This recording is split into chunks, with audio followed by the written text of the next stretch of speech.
आप कर्म करते हैं फिर भी आप दुखी क्यों हैं? क्या आपका कर्म कर्म है या फिर दुष्कर्म? सही कर्म का ही सही फल मिलता है, लेकिन सही कर्म करें कैसे? सही कर्म होता क्या है? दोस्तों, आज मैं आपको एक कहानी सुनाने जा रहा हूँ। इस कहानी के माध्यम से आज आप यह समझ पाएंगे कि कर्म क्या होता है, क्योंकि हर एक इंसान का कर्म ही उसके सुख और दुख का भागी होता है। सही कर्म उसके सुख का भागी होता है और गलत कर्म उसके दुख का। एक बार की बात है, महात्मा गौतम बुद्ध जी के एक शिष्य ने यह प्रश्न किया कि हे भगवान, कर्म क्या है? महात्मा गौतम बुद्ध मुस्कुराए और उन्होंने जवाब दिया, वत्स, मैं तुमको एक कहानी सुनाने जा रहा हूँ। इस कहानी के माध्यम से तुम सभी शिष्य यह समझ पाओगे कि कर्म क्या है। गौतम बुद्ध ने कहानी शुरू की। एक राजा था। वह अपने मंत्री के साथ देश का भ्रमण करने के लिए निकला। भ्रमण करते करते राजा और मंत्री एक बाजार में पहुंच गए। उस बाजार में राजा का ध्यान एक दुकानदार के ऊपर गया। उस दुकानदार को देखते ही राजा के मन में न जाने क्यों यह विचार आया कि मैं इस दुकानदार को कल फांसी की सजा दे दूं। यह बात राजा ने अपने मंत्री को बताई।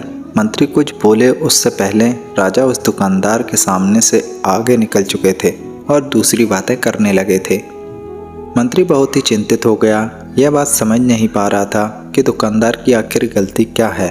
दुकानदार से बिना कुछ बात किए, बिना कुछ सोचे महाराज ऐसा फैसला कैसे ले सकते हैं?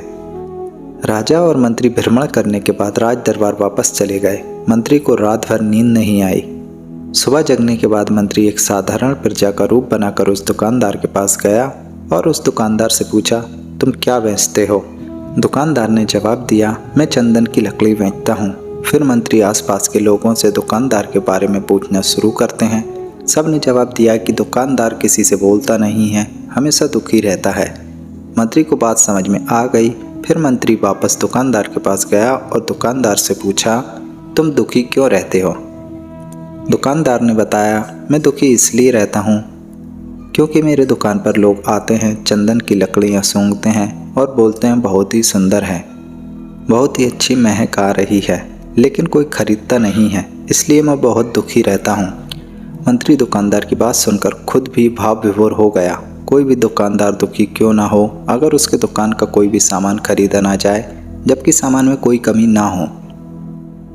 मंत्री सोचने लगा कि यह दुकानदार अपने दुखों के वजह से इतना दुखी रहता है, परंतु राजा इस दुकानदार को फांसी पर क्यों लटकाना चाहते हैं?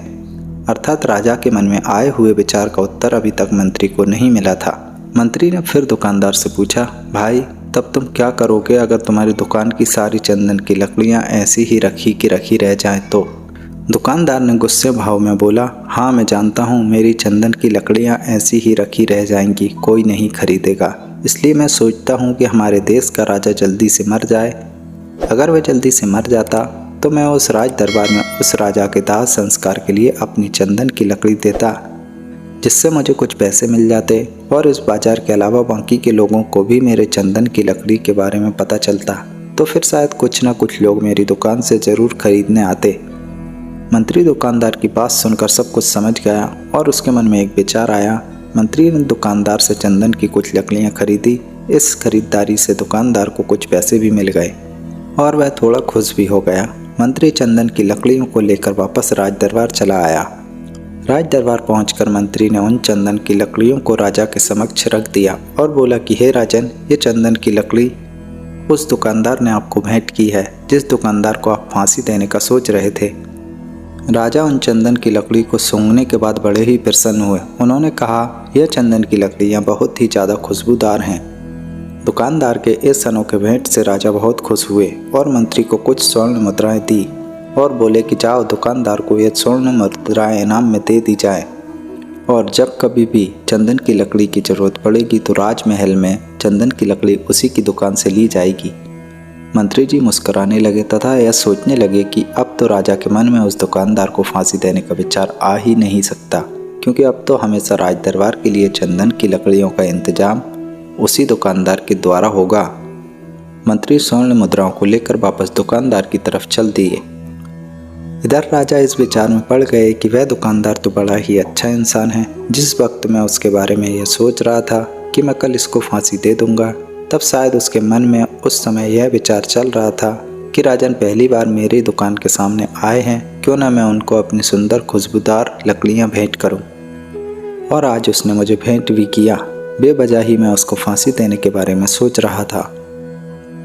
इधर मंत्री दुकानदार के पास पहुंच गया। मंत्री ने राजा के द्वारा दी गई स्वर्ण मुद्राओं को दुकानदार को देते हुए कहा, जिन चंदन की लकड़ी को कल मैं खरीद कर ले गया था, उन चंदन की लकड़ियों को राजा ने बहुत पसंद किया और इनाम के तौर पर तुमको यह कुछ स्वर्ण मुद्राएं दी है। दुकानदार बहुत ही खुश होने लगा। साथ ही मंत्री ने उस दुकानदार को यह भी बताया कि अब राज दरबार में जब भी चंदन की लकड़ियों की जरूरत होगी तो वे तुम्हारी दुकान से ही खरीदी जाएंगी। मंत्री ने दुकानदार से पूछा, क्यों भाई, तुम तो राजा के बारे में इतना भला बुरा सोचते थे, लेकिन राजा देखो तुम्हारी कितनी चिंता करते हैं। राजा कितने अच्छे हैं। राजा अपनी प्रजा के बारे में कभी गलत नहीं सोचते। दुकानदार मंत्री की बात से सहमत हो गया और बहुत दुखी हुआ। दुकानदार मंत्री से बोला, मैं कितना गलत सोचता था राजा के बारे में।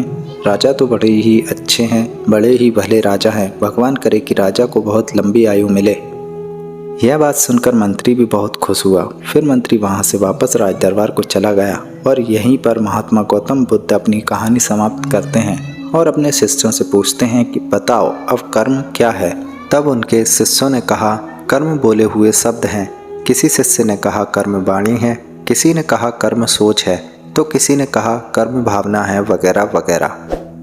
अपने सारे शिष्यों का जवाब सुनने के बाद महात्मा गौतम बुद्ध ने बताया कि कर्म हर एक इंसान के खुद के विचार होते हैं। इस कहानी से हमने ये सीखा है कि अगर हमारे विचार सही रहेंगे, निष्पाप रहेंगे, तो उन्हीं निष्पाप और सही सोच की वजह से लिए गए हर फैसले सही होंगे। जब सही फैसले लेंगे तो हमारे द्वारा किया गया कर्म भी सही होगा, जिससे हमें सुख की प्राप्ति होगी। तथा इसी जगह पर अगर हमारे विचार गलत रहेंगे तो हमारे द्वारा लिए गए फैसले भी गलत हो जाएंगे और हमारा कर्म दुष्कर्म में बदल जाएगा। उन्हीं दुष्कर्म की वजह से हमें गलत परिणाम मिलेगा और इसका दुष्परिणाम होगा और हमें दुखी रहना पड़ेगा। वीडियो आपको कैसा लगा हमें कमेंट करके अवश्य बताएं और चैनल को सब्सक्राइब करें। धन्यवाद।